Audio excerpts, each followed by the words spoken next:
Yun, magandang araw po sa inyo lahat. Welcome po sa Makapili TV. Inip na po yung mga sympathizer po ng NPA na umusad na yung impeachment laban kay Sara Duterte. Ang titigas din naman kasi ng mga bungo nitong mga sympathizer ng NPA na to. Ilang beses na rin naman sinabi sa kanila. Siguro naman alam din naman nila na marunong silang tumingin ng kailang kalendaryo na napaka-imposible na umusad yung impeachment dahil nga sa kakulangan na ng oras dahil nga merong eleksyon na darating sa atin at ang mga mambabatas natin na sumuporta doon sa Quadcom, doon sa Committee on Good Governance and Public Accountability, na alam naman nila na butas ng karayom yung dadaanan nila kapag tumakbo sila bilang re-electionist ngayong election dahil nga Duterte yung binangga nila at alam naman nila na makaka-apekto yun sa kanilang pagbabalik politika, sumugal sila para lang sundin yung kagustuhan ng kailang puon na si Tambaluslos. Ngayon, itong mga makakaliwang sympathizer nagrereklamo bakit daw hindi umuusad yung kanilang isinampang impeachment complaint laban kay Vice President Sara Duterte. So ito, panoorin po natin itong balitang to. Tingnan natin kung sino yung mga inirereklamo nila dito at bakit parang nagdidemand sila ng napakalaking oras na kailangan bigyan sila ng atensyon tungkol doon sa kanilang sinampang reklamo. So ito, panoorin po natin itong balitang ito. Pero siyempre, bago ang lahat, kung hindi ka pa nakasubscribe sa Makapili TV, baka pwede naman po pindot yung subscribe button. At the same time, palike na rin po ng video. Wala naman pong bayad yan. Kaya pindot na. So ito, panoorin po natin itong balitang to.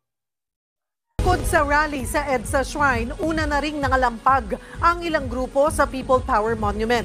Inip na raw silang ma-impeach ang vice-presidente. Nasa frontline ng balitang yan, si Marian Enriquez. Alas 9 kaninang umaga, nagmarcha ang higit 4,000 miyembro ng Akbayan Party List, Magdalo at iba pang sectoral groups sa White Plains Avenue papunta sa People Power Monument sa EDSA. Saan kaya nila nakuha yung figures nila na 4,000? Parang gusto nila rito tapatan yung ginawang rally ng INC na umabot lamang na almost 1.8 million para suportahan yung panawagan ni Pangulong Bongbong Marcos na wag nang ituloy yung impeachment trial o yung pagpapa-impeach kay Vice President Sara Duterte. Ang titigas din ng bungo ng mga ito. Talagang kumbaga ito may mga sariling mundo na hindi sumusunod sa kagustuhan ng ating Pangulo. Ngayon, sinasabi nila 4,000 raw yung sumama. Saan kaya nila nakuha yung figures na yun? Hindi nga pinakita kung gaano karami yung mga sumama dyan. Basta naglabas lang sila ng figures. At may balita nga tayo na doon sa sinasabi nilang 4,000, napakarami yung nagrereklamo dahil sa hindi natupad yung mga pinangako sa kanila. Sinasabi nga babayaran sila. May mga senior citizen na nagrereklamo din dahil nga hinakot sila dyan para hindi nila alam kung bakit sila nandyan. Karamihan hindi nila alam kung bakit sila nandiyan dyan. Basta hinakot lang daw sila. So, hindi natin masasabing authentic yung mga sumama dyan. Unlike doon sa panawagan ng Iglesia ni Cristo, na talagang lahat yun alam na yung kanilang pinuntahang rally ay peace rally para suportahan yung panawagan ni Pangulong yung pagpapa-impeach. Kumbaga, wag nang ipa-impeach yung panawagan ni Pangulong Bongbong Marcos. So, hindi natin maintindihan kung bakit hindi pa rin nila sinusunod o hindi pa rin nila nararamdaman na majority na ng nasa Kongreso ay sumunod na sa panawagan ni Pangulong Bongbong Marcos na wag nang ituloy yung impeachment.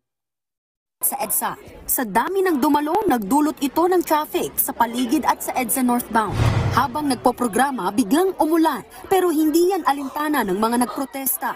Kinalampag nila ang liderato ng Kamara na aksyonan na ang mga inihaing impeachment complaint laban kay VP Sara Duterte. Anong petsa na? Dumaan ang Pasko, ang bagong taon, natapos pati Chinese New Year, pero hanggang ngayon, ang ating impeachment complaint ay natutulog pa rin sa Office of the Secretary General.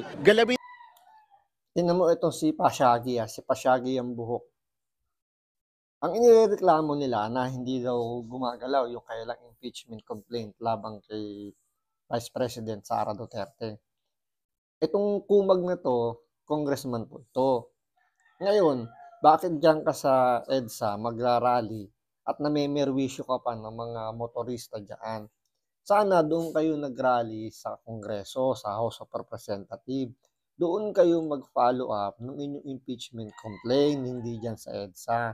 Ngayon, talagang ang layunin lang naman itong mga makakaliwang ito, mamerwisyo lang, magpapansin lang tulad niyan. At tingin ba nila natutuwa yung mga nandyan sa EDSA dumadaan sa ginawa nilang rally? Hindi nila alam na lahat ng dumadaan dyan sa EDSA, baka pinagmumura na sila dahil nga sa ginawa nilang perwisyo dyan sa EDSA. Sana doon kayo sa Commonwealth nagreklamo, mas malapad ang kalsada do, kahit humiga kayo doon. Kumbaga hindi masyadong makakaperwisyo.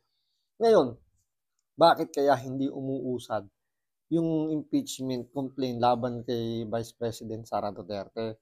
Unang-una, sinabi na nga, ang tikas din kasi ng mga bungo nitong mga makakaliwang to. Sinabi na nga na hindi na uubra dahil nga kapos na sa oras. Siyempre, itong mga mambabatas natin, uunahin din muna nila yung sarili nila dahil nga tumatakbo silang mga re-electionist, siyempre, di ba? Kailangan nilang mangampanya. So, alam naman nila na butas ng karayom yung dadaanan nila ngayon dahil nga ang kanilang kinastigo ay mga Duterte. At alam naman natin, sa grounds, mas marami pa rin ang sumusuporta sa mga Duterte.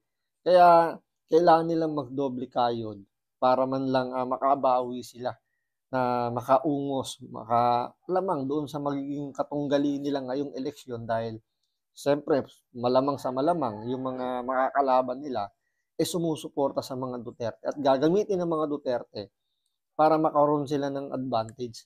So ramdam ngayon ng mga mambabatas natin na wala silang advantage ngayon. Ang advantage nandun sa kanilang mga makakalaban kaya hindi na nila binigyan ng importansya itong impeachment na ito. Dahil alam nila kapag sila pumirma diyan, mas lalo silang mababaon at malamang sa malamang hindi sila mananalo ngayong eleksyon. At pansinin niyo, bakit itong kumag na lang na ito yung sumama diyan sa rally at wala na yung ibang makabayan black? Siyempre, kailangan nila mga kampanya, di ba? So, iniwanan nila itong kumag na to. Hindi natin alam kung ito tatakbo kasi ito kauupo pa lang. So, hindi pa nga nagtatagal, masibak na kagad sa pwesto. Galawin na ang baso, panagutin na si Sara Duterte. Maging ang apo ni na dating Pangulong Cory Aquino at Senador Ninoy Aquino na si Kiko Aquino D. present sa programa. Kabilang siya sa mga naghain ng impeachment complaint laban sa bise. Again, para sa amin, guilty na guilty si VP Sara. Kung hindi sumasang-ayon yung House, sabihin nyo na tama yung pagpatay. Sabihin nyo na itong kumag na to, no, itong apo nila, ng mga Aquino, wala ring utak Guilty na raw para sa kanila. So, hindi na kailangan ng ng due process.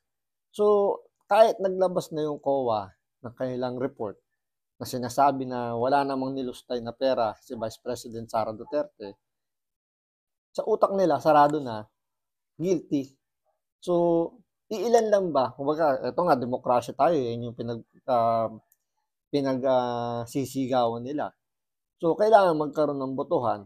So, sapat ba yung 4,000 na sinasabing sumama dyan sa rally na yan para sabihin guilty si Vice President Sara Duterte?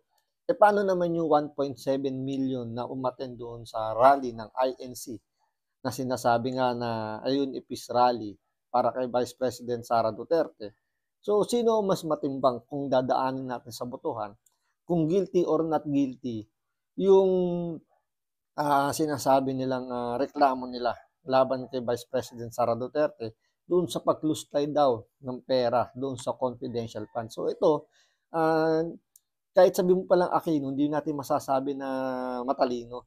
So, meron dito sumasakay lang sa issue at hindi alam din kung ano yung nangyayari. So, malamang sa malamang, ito, tatakbo rin politiko ito at humihingi lang to ng publicity. Kahit na magmukha siyang engot, okay lang at least, di ba?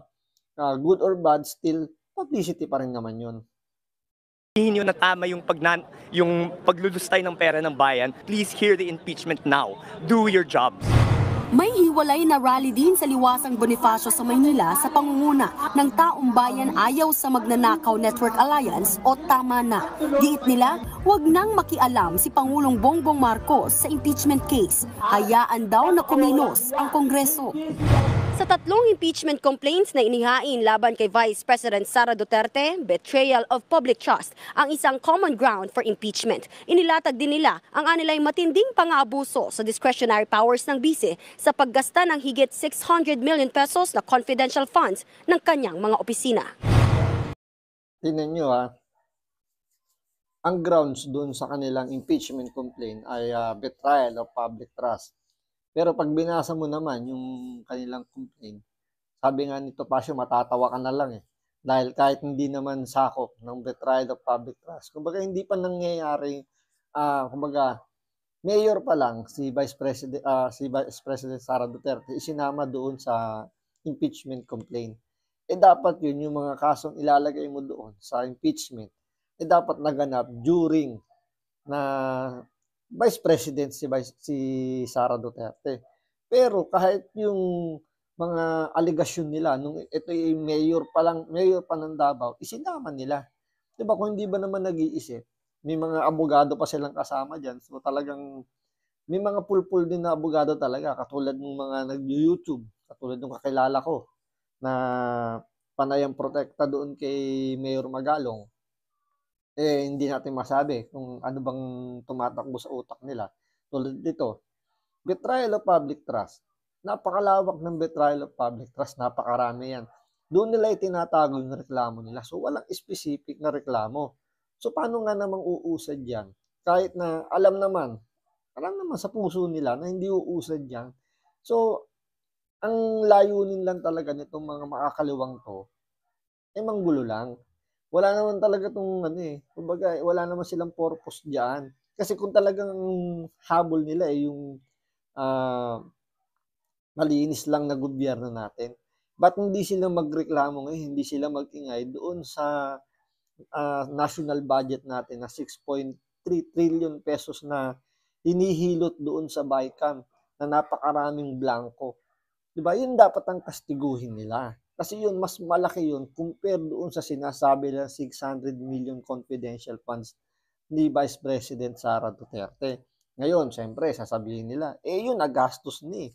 Yung budget, ginagawa pa lang o ginawa pa lang. Yun na nga ang punto ron.